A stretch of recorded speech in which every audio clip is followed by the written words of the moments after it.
Sit back, relax, and enjoy the Wilhelm screeners. Here's your host, Ikaika Shively. Hello! It's been quite a while since any podcasts or anything has been on this website, but we're finally back after a couple months. My name is Ikaika Shively, and with me is my good old friend, Zebley Foster. Do you want to do any plugs or introduce yourself? First time on the podcast? Yeah, I have a travel blog called Passport Published. If you're interested in looking at any cool pics from my travels, you can just go to passportpublished.com, and you can find all of my photos and stories there on my website. Yeah, be sure to do that. It's a good blog, especially if you love travel or just looking at pictures of travel. You got both of that on there. But today, we're not talking about travel. We're talking about a movie that we just watched. We both tried to sync the exact same time on. It just came on Netflix. It was a movie that came out last year, which was on everyone's their must-watch list or their top 10, top 15, top whatever. Kubo and the Two Strings. So basically the summary of the film is this kid. He lives in Japan. What year would you say it was? Just like In the description it says it's feudal Japan, so that kind of time frame of what's going on in the history of Japan. So yeah, so there's still samurais around. It's during that time, but basically it's this boy named Kubo. You see a brief of him, just like his past almost for like maybe couple minutes, and then it goes right into him being a kid just on the streets trying to make a living. He's a storyteller, and then something about his mom that you don't really know till later. There's something going on, and basically his mom tells him to do something, and he goes against it on accident and unleashes pretty much the start of a journey that goes throughout the entire film. Basically, that's the summary. But we'll get right into it. I guess we can just talk about the story, what we liked, what we didn't like. Zebley, what did you think of this movie? Well, I think overall, the animation, it's a stop motion film, so there's kind of that wonder and amazement when you think about stop motion, where you think about all the time and effort put into creating it, and it looks so, it's so easy. The film is so easy to watch. You don't notice the difference in every single photo, every single scene that comes together that make the movie. And the storyline is something that they're not competing. The animation and the storyline aren't competing with each other to say like, oh, the animation was good but the story was lackluster, or vice versa. But I thought that both of them were both equally, they go together, they complement, I guess is what I'm trying to say. And that's what impressed me the most, is that I couldn't pick one part of the story, characters, animation, story that was my favorite, because I liked it, all of it. Yeah. So the company that makes this is Leica Entertainment. This is their fourth feature film. Their first film was Coraline, and then after that was Paranorman, and then The Box Trolls, and now Kubo and the Two Strings. Each one has been received very well. I think Box Trolls is a little bit the less received out of the four, but it's still a pretty good movie. And yeah, like you were saying, visually this film is just astonishing. It's gorgeous, but the story as well, it coincides exactly with it. So it's pretty well balanced. There's no, maybe it's like you would think maybe if it's stop motion that the animation would be very well, but they have bad writers or something like that. But this is not the case for this film. I didn't see Coraline until later, but Paranorman was the first one I saw of this company. And once I saw Paranorman and how they dealt with what was a really weird topic, but still made it very touching and gravitating, I was excited for every time they have a film coming out. So I don't know what their next film is, but Kubo and the Two Strings is a great one. Do you want to go a little bit into the characters? Maybe who's your favorite, or just overall what you thought of the characters and the voices maybe? Yeah, well, I'm not really good with actors. When I'm thinking of an actor, I have to describe the movie, and I'm like, do you remember that one person from that one movie where they did this? And then they're like, oh, that's so and so. So for me, I kind of went in. I thought, oh, these voices are familiar, but I couldn't really place them. So Matthew McConaughey has always been like one of my favorite actors, and my mom always makes fun of me for it. But I thought that he was probably one of the best characters to play Beetle. The way that the characters are developed, you have your humor in there that kind of breaks off from the serious moments. You have your serious, character is obviously the monkey. And um, I don't know, I just felt like the responsibilities of the characters was really well distributed. So you have your humorous, you have your serious, and then you have Kubo, who's growing throughout the whole story to become his own character, his own wise boy. Who starts off, he's probably like 8, and then he kind of grows to be much more than just a regular 8-year-old. So Yeah, it's very much coming of age tale, but not your typical coming of age story. As good as Kubo is and the voice actor, I really think it's all the characters put together. Even the paper, the origami characters, they have no voices or anything, but just them on screen. It's not just beautiful to watch, but the comedy or just storytelling of them alone, I think can make for its own movie. Like the Hanzo samurai, the little guy, where he's just mhm.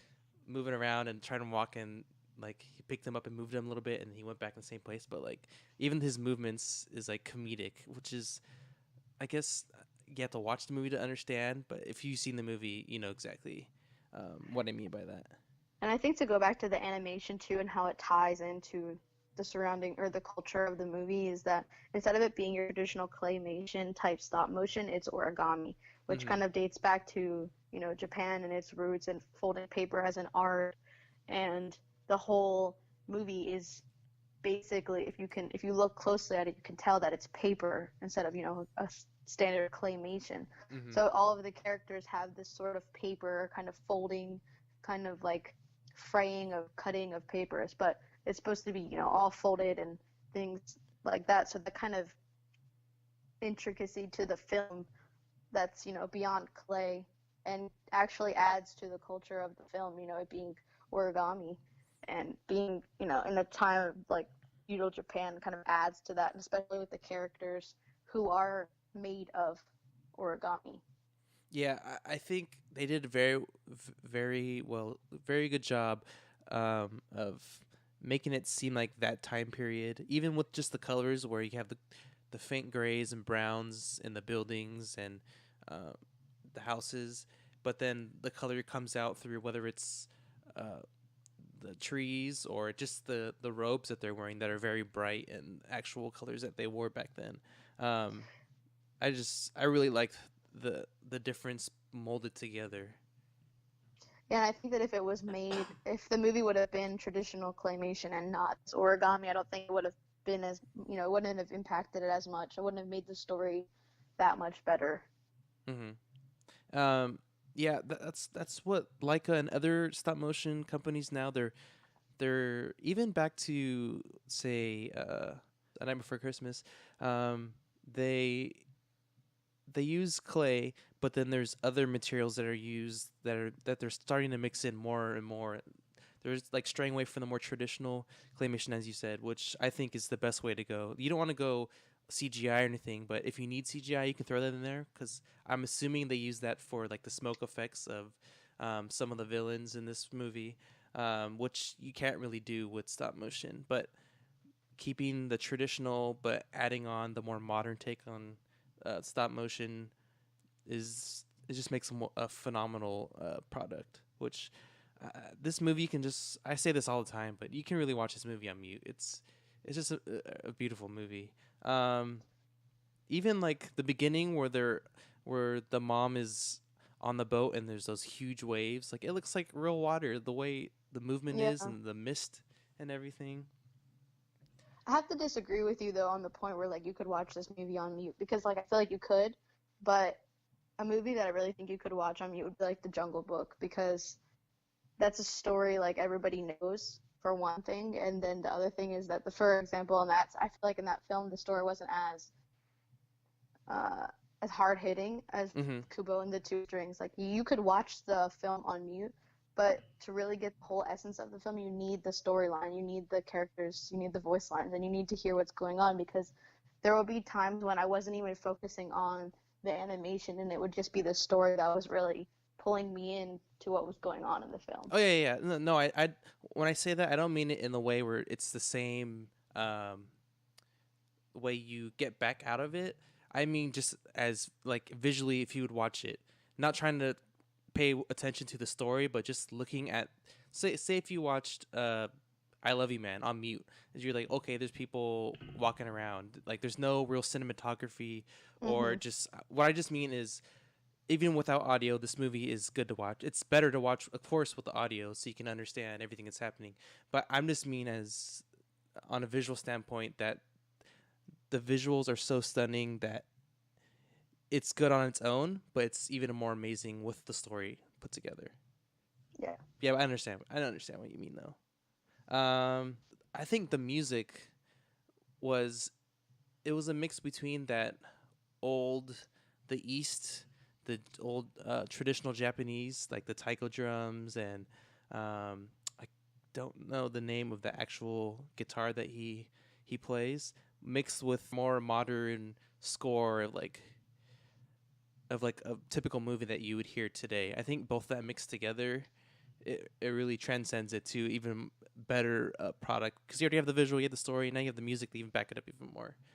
Did you have any thoughts on the music or anything? Yeah, I kind of saw the music as a character in itself. Mm-hmm. Not in the like literal sense that like when Kubo plays origami kind of comes to life and that it literally brings characters, but also it helps drive the story forward. And I think that that's something that, can't be ignored because the music, while it has this historical ties, it's kind of the storyteller in itself. Yeah, like especially during that scene where he makes all the pieces of paper into a flock of birds and following the other birds, like that music that goes along with it. Sure, it would be nice to look at with just the birds flying around, but with the music, you really get a sense of his power and how it not could just be for bad, but for beauty and for good. Yeah, and Um, I don't think at any point during the movie that we saw him use music as a tool for something negative. Throughout the whole movie, there was this kind of emphasis on his music making something cool and different and but beautiful nonetheless and positive. And there was nothing I saw that was negative or ill-hearted about the music that he was creating, and you don't really get to see uh, anything terrible and except for like a few 3 points in the movie maybe. But yeah, I just think that the music was appropriate for the times that it was used. It wasn't used, kind of like excessively to the point where you're like, okay, I get it. You can like play your banjo or something. It was, mm-hmm. it was very intentional, and I think that that's important to Yeah. bring up also.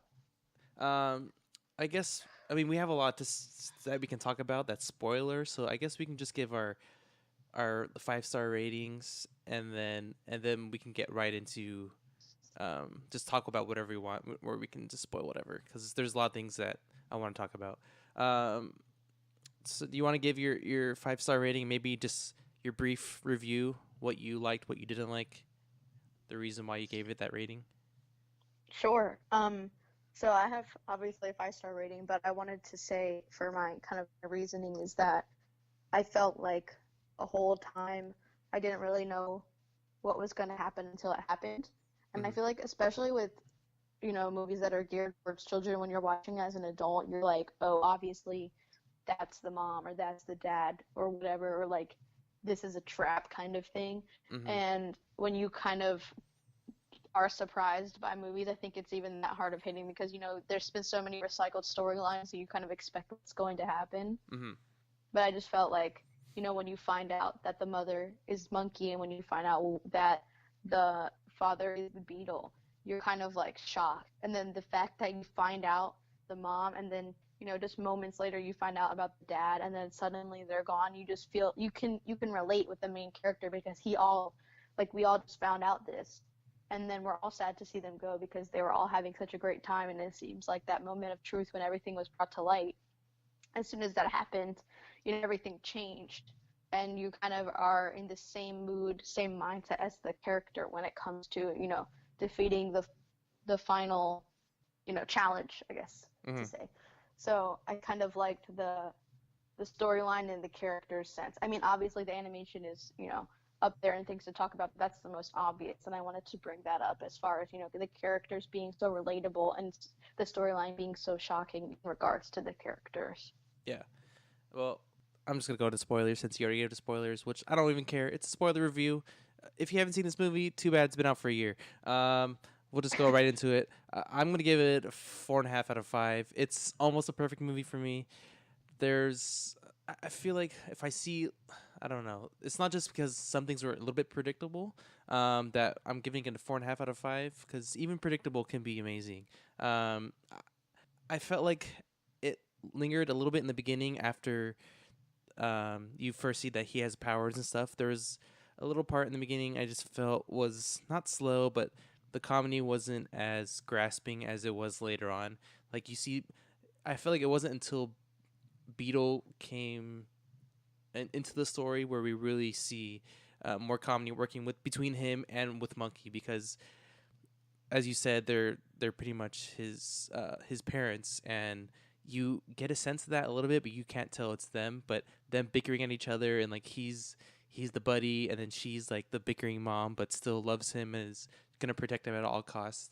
Yeah. I think both of that together really makes for the heart of the film. You can throw everything away if it wasn't for them two guiding Kubo along his journey. This film would not hold up, and for that reason alone, just 4.5 out of 5.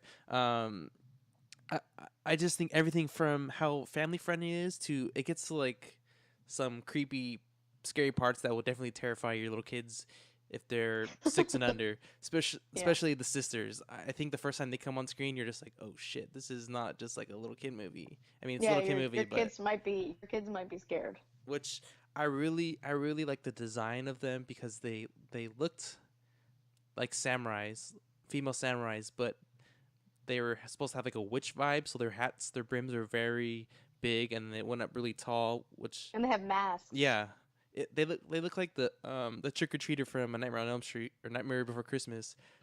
That was the witch with her. The mask is almost exactly the same. The pale white with like all you see are the eyes. What did you think about just the overall ending? Like you already talked about the how he loses them again pretty much, which I think is heartbreaking, because you lose your mom once and then you find out you have her again, and then you lose her again, and then you never met your dad before, and then I just think that's heartbreaking. But I feel like the very end was what really molded the whole film together. What did you think? I thought the ending was the most surprising because despite everything, I mean, if you've seen it or you don't care about spoilers and you're listening at this part, I mean, the point, he's supposed to fight his grandfather because his grandfather pretty much took everything from him. And when his grandfather becomes human, you'd expect him to have so much hatred and resent towards him, but he just has so much hope, and so he's so open, Mm-hmm. and the members of his original home, his city, kind of help enforce that, instead of coming at him with resent and hatred and being like, this is all your fault, being like, this is who you are, this is how you are, you're this person, you're a nice loving man, and we love you, and they kind of help Kubo continue to be good, even though we all know at this point that he's instinctually good. Mm-hmm. They kind of enforce that, so I think that was the most surprising, because any normal random human being, especially a 10-year-old, 8-year-old kid, would probably hate his grandfather. But Yeah. you know, Going back to the company Leica, I think pretty much all their films have been based on accepting who you are and have people accept you for who you are. But the one not weird, but different thing about this movie is he's never really the outcast. He like you would think like most films like that you've seen in the past, he would be seen as the weirdo that like lives in the cave with his mom, but no one ever sees him. but they're all very accepting from the very beginning, which I thought was really a good change. I mean, it makes for a gravitating story. For he's like the outcast, and at the end, his city accepts him, but they accept him from the beginning, which I think is even a better moral for people to learn. Um, Especially if you kind of consider that maybe he's someone of a disability. hmm So that's also another thing to consider is, people don't usually accept people with disabilities. So when he becomes friends with with this woman, this elderly woman, it's kind of, it's heartening to find that, he's not alone, because in the beginning you can tell from the way that where he lives with his mom that he lives in like kind of a solitary life. hmm But to find out that his community accepts him is just something that, you know, I think enforces the ending part of the movie also. I I think just the title alone had me trying to unsolve the puzzle throughout the entire movie. It's like, okay, Kubo, the two strings, and I was looking like, okay, that his instrument has four strings, so something's gonna happen. And then once he pulled his mom's hair, I was like, okay, that's another string. Is it just he's gonna bring that back with like what is his guitar? And then once he gets the rope from Hanzo, his dad's bow, that's when it Hmm. clicked. I was like, oh, I get it. So his parents are the two strings, and then his own hair is the third string. So it makes, I guess, an even stronger instrument, or just unlocked his knowing that his parents both love him, and even though they're gone, they're still going to be there, is what really um, unveils this power that he could have used for bad. He could have just destroyed his grandfather, but he decided to accept them. Were you trying to figure out like the whole two strings aspect of the movie, or were you just going along with the movie? No, I was just going along with the movie. Maybe that's just me overanalyzing everything. Um, Yeah. going back to the visuals again, um, I really, even with the great voice acting, I think stop motion and just the artwork on the faces, you can really get the emotion of the characters. Like when you first meet Monkey and she's like trying to say, "Oh, your mom's gone," and like trying, she has that sad face, but she's also trying to be stern. Like you need to keep moving, you need to be strong. Hmm. Um, I don't know. I just kept staring at their faces, or even the monkey's body with the attention to detail in the fur, and it wasn't just all white. There was a little bit of purples and grays in there, and now I just want to look on YouTube and watch because they have like behind the scenes making of it. It's gonna be amazing to watch. Do you have any recommendations about any other stop motion or just movies that are kind of related to this? Um, well, this is kind of the first. I didn't see Coraline or the other movies, Mm-hmm. but I definitely feel like if you've watched this movie or if you've watched those movies, they're kind of, you can recommend either of them Yeah. because, they're both, or all three of them are well made because of the fact that they're made by the same producer, same studio. I, I just I agree. I think both or their past films and just any stop motion films, whether it's Wallace and Gromit or things like that, um, it's not a dying art form. It's just it's not as popular because it's such a demanding piece of work, and CGI is just so much more easy to do, and you can just turn out a movie like that. That's why you can see how traditional even drawing art form, like how Disney used to do all the time, is it's not around anymore. Maybe some cartoons do it, but you never see a full length feature, and I think it's kind of sad. So you're not only looking back at the past with this movie, but I think just watching stop motion films in general, it's supporting an art form that needs support. Leica's always going to be around for how popular and how wonderful jobs they've been doing the last 6, 7 years, 8 years. I don't even Hmm. remember how long they've been going around, but um, yeah, I think just watch this movie.